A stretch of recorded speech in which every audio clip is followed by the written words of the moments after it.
أعوذ بالله من الشيطان الرجيم بسم الله الرحمن الرحيم الذي جعل لكم الأرض فراشا والسماء بناء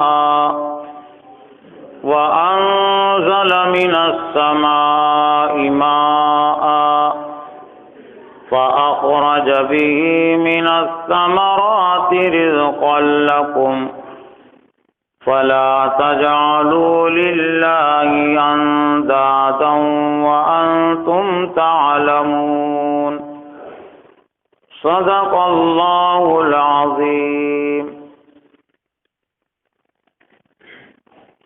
محترم حضرات، یہ سورہ بقرہ کی آیت نمبر 22 ہے۔ اس آیت میں اللہ تعالیٰ نے اپنی 4 اہم نعمتیں جو انسانی زندگی کے لیے ضروری ہیں وہ بیان فرمائی، اور ایک طرح سے اس سے پہلے کی جو آیت تھی اس آیت سے بھی اس کا گہرا تعلق ہے۔ وہ آیت یہ تھی کہ ہم نے تمہیں پیدا کیا اور تم سے پہلے لوگوں کو پیدا کیا، لیکن اس دنیا میں صرف انسان اگر پیدا ہو جاتا، پیدا کر دیا جاتا، اور اگر اس کے لیے زمین نہیں ہوتی، اس کے لیے آسمان نہیں ہوتا، اور اس کے لیے بارش نازل نہیں کی جاتی، اور اس کے لیے زمین سے یہ نباتات اگائی نہیں جاتی، تو انسان کہاں رہتا، کیا کھاتا؟ بلکہ اس کے لیے پیدا ہونا ہی زحمت کا باعث ہو جاتا کہ وہ یہ کہتا کہ میں اگر پیدا نہ ہوتا تو یہ بہتر تھا۔ جیسا کہ آج بھی بہت سارے انسان جو مصیبت و پریشانی میں رہتے ہیں، وہ مصیبت پریشانی انہوں نے خود اپنی مول لے رکھی ہوتی ہے، تو کہتے ہیں کہ اس سے تو مر جانا بہتر ہے، لیکن وہ خالق کائنات، مالک کائنات نے پیدا کر کے یوں ہی چھوڑ نہیں دیا۔ انسانی جسم کے لیے جتنی ضروریات تھی ان ضروریات کا انتظام کیا، اور انسانی روح کے لیے، اس کے باطن کے لیے، ہدایت کے لیے جتنی چیزوں کی ضروریات تھی ان کا بھی انتظام کیا۔ تو یہ آیت اس لحاظ سے بہت اہم ہے کہ اس میں انسان کی بنیادی ضروریات کا تذکرہ ہے، اور وہ تمام کے تمام بنیادی ضروریات اللہ تعالیٰ نے مہیا کی۔ فرمایا کہ الذی جعل لکم الارض فراشا، وہی وہ ذات یعنی اللہ کے جس نے بنایا تمہارے لیے زمین کو فرش، والسماء بناء، اور آسمان کو چھت، وانزل من السماء ماء، اور نازل کیا، برسایا آسمان سے پانی، فاخرج به من الثمرات، اور نکالا اس کے ذریعے سے پھل، نباتات، جتنی چیزیں زمین سے اگتی ہے، چاہے وہ صرف غذا کے طور پر استعمال ہوتی ہو، یا دوا کے طور پر استعمال ہوتی ہو، یا جانوروں کے چارے کے طور پر استعمال ہوتی ہو، تو نکالا اس بارش کے ذریعے سے اور اس زمین سے تمہارے لیے یہ پھل، میوے، مختلف چیزیں، رزقا لکم، تمہارے لیے بطور رزق، بطور رزق کے تمہارے لیے چیزیں اس نے پیدا کی۔ فلا تجعلوا للہ اندازا، بس مت بناؤ اللہ کے لیے مد مقابل، جس کو تم پکارو، ندا سے بنا اندازہ، کہ جس کو بھی تم اللہ کے علاوہ مد مقابل سمجھو، مدد کے لیے، ضرورت کے لیے، حاجت کے لیے اللہ کے علاوہ کسی اور کو اللہ کے لیے مت پکارو۔ وانتم تعلمون، اور تم جانتے ہو۔ یہ بات اس پس منظر میں کہی گئی کہ یہ جو اللہ کی جو خالقیت ہے، اللہ تعالیٰ کے جو احسانات ہے، ان احسانات کو سمجھنے کے لیے، دیکھنے کے لیے بڑے علم کی ضرورت نہیں ہے۔ یہ سرسری غور و فکر سے ہی، بلکہ انسان پیدا ہوا تو اسے یہ علم ہے اور علم اسے حاصل ہونا چاہیے کہ تم جانتے ہو کہ زمین کا پیدا کرنے والا کون ہے۔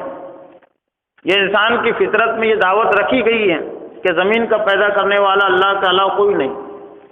آج بھی بڑے سے بڑے مشرک کو دیکھیے جو اللہ کی عبادت نہیں کرتے، اللہ کو نہیں مانتے، لیکن اگر کوئی حادثہ ہو گیا، زلزلہ ہو گیا یا بارش نہیں برس رہی وقت پر، تو ان کی نظر کہاں جاتی ہے؟ یعنی ان کی فطرت، ان کا دل مجبور ہوتا ہے کہ وہ آسمان کی طرف نظر اٹھائے، یہ سب اس کا ہے، اس کی مرضی سے ہوا، اس کے بغیر کچھ نہیں ہو سکتا۔ یہ صرف اس مسلمان کی انگلی آسمان کی طرف نہیں اٹھتی، جو غیر مسلم ہے، جو شرک کرنے والے ہیں، جو اللہ کے وجود کے قائل نہیں ہیں، تو ان کی آواز بھی گویا تو فطرت میں ہے۔ تو یہ فرمایا کہ وَأَنْتُمْ تَعْلَمُونَ، تمہیں اس کا علم ہے کہ یہ تمام چیزیں، زمین کو جو تمہارے لیے فرش بنایا یہ اللہ نے بنایا، اس کے علاوہ کسی اور نے نہیں۔ آسمان کو تمہارے لیے چھت بنائی، یہ بھی اللہ نے بنائی۔ بارش جو برسائی اللہ سے، آسمان سے، وہ بھی اللہ نے، اور اس کے ذریعے سے جو اس نے نباتات اور یہ کھیتیاں جو اگائی تو وہ بھی اسی نے، رزق لکم، بطور رزق کے۔ اب ہمیں دیکھنا چاہیے کہ یہ جو اللہ کی نعمتیں ہمیں حاصل ہے، ان نعمتوں کا ہم کس حد تک حق ادا کر رہے ہیں۔ قرآن مجید میں تو اللہ کی نعمتوں کے متعلق بات بھی کہی، وَإِن تَعُدُّوا نِعْمَتَ اللَّهِ لَا تُحْصُوهَا، کہ اگر تم اللہ کی نعمتوں کو گننا چاہو تو تم گن نہیں سکتے، شمار نہیں کر سکتے۔ جَعَلَ لَكُمُ الْأَرْضَ فِرَاشًا، تمہارے لیے بنایا زمین کو فرش، بچھونا۔ اب یہ زمین کی حقیقت اور زمین کی نعمت پر ہی اگر ہم مختصر غور کر لیں تو کوئی بڑی سے بڑی طاقت اور قوت اور ابلیس کے بڑے سے بڑے ہتھ کنڈے بھی اللہ کی بندگی کو کسی سے نہیں روک سکتے۔ وہ مر جائے گا لیکن اللہ کی بندگی سے نہیں ہٹے گا۔ جب وہ دیکھیں گا کہ زمین کس کی ہے، یہ کس نے بنائی زمین ہمارے لیے، یہ اللہ نے بنائی۔ اب ذرا ہم غور کریں زمین کی کیا قیمت ہے، اس کی قیمت کیا ہے۔ بڑے بڑے شہروں میں، اب بڑے بڑے شہروں کی کیا بات رہی، چھوٹے چھوٹے شہروں کو دیکھ لیجئے، ایکڑ اور 2 ایکڑ کی وہ تو باتیں اب پرانی ہو گئی، وہ تو کھیتیوں کے لیے وہ لفظ عام طور سے استعمال ہوتا ہے، جہاں پر انسان رہتے، جہاں پر مکانات بنتے ہیں۔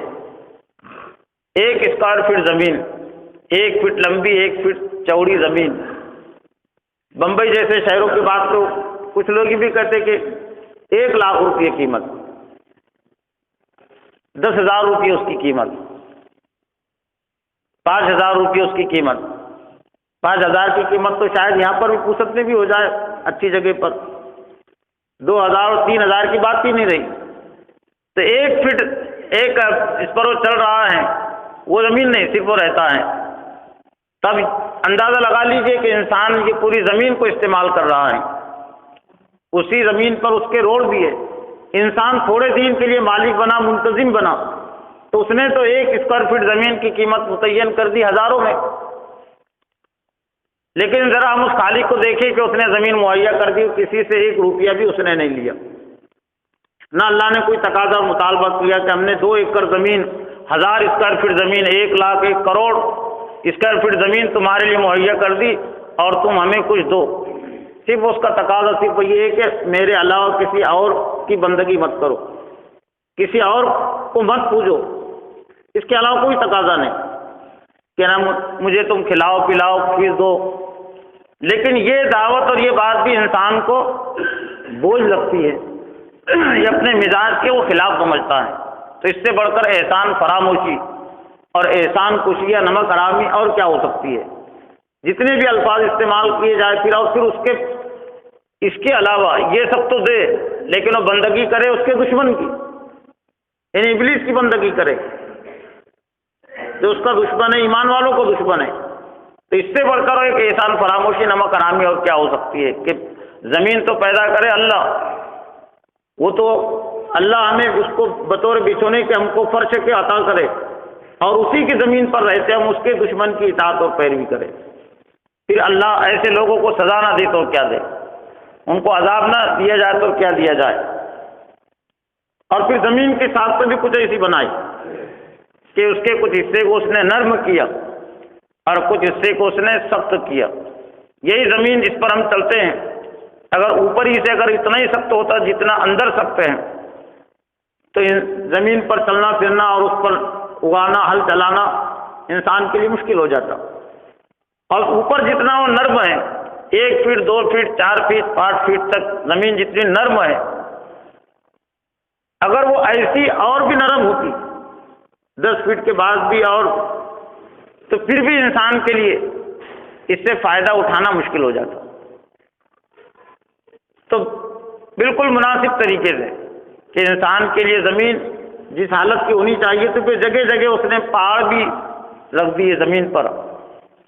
پہاڑوں کی پیدائش کا ایک مقصد تو یہ کہ ان تزولا کو زمین کو لے کر نہ ہلے، ایک توازن برقرار رہے، لیکن بے شمار ضروریات پہاڑوں سے وابستہ کر دی گئی۔ اس میں درخت اگتے ہیں، اس میں پتھر ہے، وہاں سے گٹی نکلتی ہے۔ قیامت تک کے لیے انسان کے لیے جتنی گٹی کی ضرورت تھی، جتنے پتھروں کی ضرورت تھی اور جتنے درختوں کی ضرورت تھی، اللہ تعالیٰ نے کوئی درخت عام زمین میں، میدانی علاقے میں، اور کچھ پہاڑوں کے حصے میں، کہ آسانی کے ساتھ کوئی اس پر قبضہ نہ کر سکے، اس کو ختم نہ کر سکے۔ لیکن پھر بھی اللہ کے نافرمان اس پر قابض ہو گئے، تو بہت سارے حقوق انسانوں کے محروم ہو گئے، وہ غیر اسلامی نظام کی وجہ سے۔ ورنہ اسلامی نظام اگر ہوتا تو کسی کے لیے کوئی مسئلہ نہیں ہوتا۔ وہ جنت تو بعد میں ملنے والی ہے، یہ دنیا کی زندگی خود ان کے لیے جنت بنتی، یہ جنت نما ہو جاتی ان کی زندگی اگر یہاں پر اسلام کا غلبہ ہوتا۔ لیکن چونکہ امتحان کی صورت رکھی گئی، ابلیس بھی موجود ہے، تو آسانی کے ساتھ وہ اہل ایمان کو اس دنیا میں رہنے نہیں دے گا چین و سکون سے، اور چین و سکون حاصل کرنے کی دراصل یہ دنیا ہے بھی نہیں۔ وہ سما بنا، اور آسمان کو اس نے چھت بنایا۔ 7 آسمان کا تذکرہ ہے قرآن مجید میں جگہ ہے۔ خلق سبع سماوات طباقا، اس نے تمہارے لیے 7 آسمان پیدا کیے طبق بطبق، یعنی ایک کے اوپر ایک۔ اور کچھ روایت سے بات معلوم ہوتی ہے کہ یہ 7 آسمانوں کے درمیان میں اتنا ہی فاصلہ ہے جتنا کہ پہلے آسمان اور زمین کے درمیان میں جتنا فاصلہ ہے، اتنا ہی ہر آسمان کے بیچ میں اتنا فاصلہ ہے۔ کتنی بڑی کائنات ہے اللہ کی۔ تو بطور چھت کے یہاں پر جس آسمان کا تذکرہ ہو رہا ہے کہ وہ آسمان ایسا ہے کہ جس کو ہماری آنکھیں دیکھتی ہے، وہ بطور چھت کے، اور پھر بے شمار سیارے ستارے اس سے لگا دیے، وہ خلا میں، وہ فضا میں لگا دیے۔ لیکن دوسرے مقام پر یہ بھی کہ سخر لکم ما فی السماوات و ما فی الارض، اس نے تمہارے لیے مسخر کر دیا یا تمہارے تابع کر دیا جو کچھ آسمان میں اور جو کچھ زمین میں۔ تو یہاں جو کچھ انسان یہ ہوائی جہاز پر اڑ رہا ہے، راکٹ میں جا رہا ہے، یا اور اس کے دعوے، تو اس میں انسان کا کوئی کمال نہیں ہے۔ یہ چیز تو اللہ نے بہت پہلے رکھ دی تھی، وہ تو ہزاروں سال کے بعد انسان کو صلاحیت اور قابلیت حاصل ہوئی۔ یہ مجبوری تو پرندوں کو بھی نہیں ہے۔ پرندے تو پیدا ہونے کے ساتھ ہی حضرت آدم علیہ السلام کے زمانے سے لے کر ہوا میں اڑ رہے، تو اس میں انسان کا کمال ہے۔ بلکہ انسان تو بہت زمانہ طے کرنے کے بعد یہاں تک پہنچا ہے، اس سے آگے تو اگر اسی کو کمال اگر سمجھ لیا گیا، علم الاشیاء کو جاننا اور یہ دنیا میں ترقی کرنا، تو پرندے ہم سے بہت آگے ہیں، جانور ہم سے بہت آگے ہیں۔ اس لیے کہ جانوروں کی جو پہلی نسل تھی، پرندوں کی جو پہلی نسل تھی، ان کو بھی یہ تمام سہولتیں حاصل تھی، وہ آسمان میں فضا میں اڑتے تھے۔ انسان کو تو ہزاروں سال گزرنے کے بعد اس نے ہوائی جہاز بنایا، لیکن انسان اسی پر اترا رہا ہے۔ اترانے کی اس میں ضرورت اس لیے نہیں، سخر لکم ما فی السماوات و ما فی الارض، زمین کی تہ میں اگر وہ چلا گیا تو اس میں کوئی اللہ نے اس کے لیے مسخر اس کو کیا، خدمت میں لگا دیا۔ ایک ترجمہ اس کا مترجمین نے کیا کہ سخر لکم ما فی السماوات و ما فی الارض، اللہ نے تمہاری خدمت میں لگا دیا جو کچھ آسمانوں میں اور جو کچھ زمین میں، اور اس کے لیے ایمان کی بھی شرط نہیں ہے، صرف انسان ہونا کافی ہے۔ تم انسان ہے تو تمہیں یہ چیزیں حاصل رہیں گی۔ وَأَنزَلَ مِنَ السَّمَاءِ مَاءً، آسمان سے پانی برسایا، بارش برسائی۔ اب یہ بارش کی حقیقت پر یہ 4 نعمتیں ایسی ہیں، یہ 4 احسانات ایسے ہیں کہ اس پر اگر 4 کتابیں بھی لکھ دی جائے تو پھر بھی حق ادا نہ ہو، اور 4 بڑی بڑی تقریریں بھی اگر کی جائے تو اس کا یوں سمجھ لیجئے کہ کچھ بھی حق ادا نہ ہو۔ لیکن یہ تو بطور تذکیر کے، بطور یاد دہی کے 15-20 منٹ میں کچھ باتیں کہی جا سکتی ہے تذکیر کے لیے، توجہ کے لیے، ورنہ یہ کلام اور یہ نعمتیں سے اس کا کوئی کنانہ ہی نہیں۔ وما اوتیتم من العلم الا قلیلا، تمہیں جو کچھ علم دیا گیا بہت تھوڑا ہے۔ یہ بارش کی حقیقت پر غور کرے تو کتنا بڑا احسان ہے اللہ کا، اس کے برسنے کے طریقے کو، کہ یہی بارش ذرا اگر اس کے قطرے موٹے ہو جائے تو انسان کے لیے رحمت کی بجائے زحمت ہو جاتی ہے۔ فَأَخْرَجَ بِهِ مِنَ الثَّمَرَاتِ رِزْقًا لَكُمْ، پر اس بارش کے ذریعے سے اس نے تمہارے لیے بطور رزق کے میوے اگائے، سبزیاں اگائی، اناج اگایا، زمین سے جتنی بھی چیزیں آتی ہیں، درخت، یہ درخت بھی ہماری ضرورت ہے، الگ الگ ضروریات ہیں، لیکن یہ درختوں میں بھی ضروریات ہیں ہماری، یہاں تک کہ جو ایسے پودے ہوتے ہیں کہ جس میں زہر، جو کڑوے کسیلے ہوتے ہیں، لیکن وہ بھی ہمارے لیے بطور رزق کے ہیں۔ یہ حکیم حضرات پہلے جو حکیمی کا دور تھا اور یہ دوا خانے وغیرہ اتنے نہیں بنے تھے، اور یہ علم نے تو دوائیں کہاں سے بنتی تھی، جنگلوں کے علاوہ اور کوئی ان کا نہیں تھا ذریعہ۔ جنگلوں میں، پہاڑوں میں وہ گشت کرتے تھے، وہ غور جائزہ لیتے تھے اور پھر دیکھتے تھے، اس پر تحقیق ہوتی تھی کہ یہ پتا اور یہ درخت کس مرض کے لیے، کس مرض کی یہ دوا ہے، اور انہیں کامیابی ان کو ملتی تھی۔ اور بعد میں پھر یہ جو سائنس کے نام پر یہ طب کا علم، تو اس کو بھی اسی کا محتاج ہونا پڑا۔ یہ دوائیں جو بنتی ہے تو کوئی دوسری چیز تھوڑی انہوں نے بنائی، بلکہ اور جو چیزیں خالص ہو سکتی تھی اس میں ملاوٹ انہوں نے کر ڈالی، جو فائدہ پہنچ سکتا تھا وہ فائدہ بھی اور کم ہو گیا، لیکن اسی پر ان کو ناز ہے، جبکہ یہ چیزیں اللہ نے پہلے سے پیدا کر رکھی ہے۔ جتنے بیماریاں ہیں تو ان کا علاج بھی اللہ تعالیٰ نے رکھ دیا، علاج رکھ دیا، مطلب یہ کہ وہ چیزیں پیدا کر دی جن کے ذریعے سے علاج ہونا۔ اب اس میں انسانوں کو کس حد تک ٹائم ملتی ہے، کس حد تک وہ وہاں تک پہنچتے ہیں، یہ ان کا اپنا کام ہے۔ فَلَا تَجْعَلُوا لِلَّهِ أَنْدَادًا وَأَنْتُمْ تَعْلَمُونَ، پس تم مت بناؤ اللہ کے لیے کوئی شریک۔ اولین طور پر اس کے جو مخاطب تھے اللہ کے رسول کے دور کے جو مشرک تھے، کافر تھے، اس میں مدینہ کے اور اس کے اطراف کے اور مکہ اور اس کے اطراف کے، تو اللہ کے وجود کے وہ قائل تھے، اللہ کا انکار نہیں کرتے تھے، اس لیے نے کہا اللہ کو چھوڑ کر اللہ کے لیے، اللہ کے ساتھ ساتھ کسی اور کو مد مقابل مت سمجھو، یعنی اللہ کو ماننا اور پھر دوسرے کو بھی اور حاجت روا مشکل کچھ سمجھنا، کسی کا نام شرک ہے۔ لوگ یہ سمجھتے ہیں کہ صرف اللہ کا انکار کر دینا اور دوسرے سے مدد مانگنا یہ شرک ہے، نہیں، اللہ کو ماننے کے ساتھ ساتھ دوسرے کو ماننا یہی مکہ والوں کا شرک تھا، یہی نصارہ اور یہود کا شرک تھا، ورنہ اللہ کے وجود کے تو قائل تھے۔ وَأَنْتُمْ تَعْلَمُونَ، حقیقت میں کہ تم جانتے ہو، یعنی یہ تم جانتے ہو جو سب چیزیں کہ اللہ نے پیدا کی اور ہمارے لیے مہیا کی۔ اللہ سے دعا ہے کہ اللہ تعالیٰ ہمیں اللہ کی نعمتوں کی قدردانی کی، ان کا ادا کرنے کی توفیق عطا فرمائے۔ ربنا تقبل منا انک انت السمیع العلیم وتب علینا انک انت التواب الرحیم۔